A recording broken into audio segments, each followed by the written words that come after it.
Сәлем достар, сіздер Тілеуімбердин Ашынардың арнасындасыздар. Арнама тіркеліп, қоңыраушаны басуға ұмытпаңыз. Құрақтарымыздың деталін қию үшін бізге тең үшбұрыш. Ол үшбұрыштың үш жағы да 21 сантиметрден болу керек. Сондықтан бізге әуелде тең төртбұрыш. Төртбұрыштың төрт жағы да 42 сантиметрлік төртбұрышты аламыз.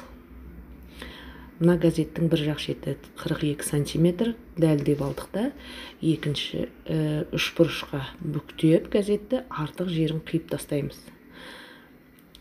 Бұл газетті ашсаңыз, тең төртбұрыш болады. Мінекей мен қиып алып тастадым. Енді осы үшбұрышты тағы бір бүктеп, центрін тауып аламыз, ортасын.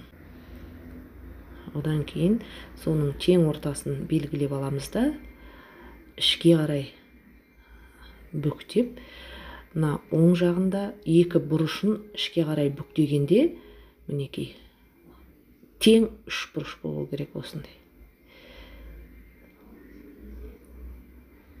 Енді газетімізді аударамыз да,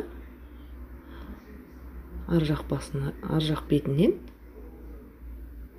мінекей ар жақ бетінен, мына екі тұрған, мына белгілеп атқан жерін бұрышынан екінші бұрышына дейін түзу сызық сызып аламыз да, осы жерді қиямыз. Дайын болған үшбұрыштарыңызды үш жағында өлшеп тексеріп алыңыздар. 21 сантиметрден болу керек.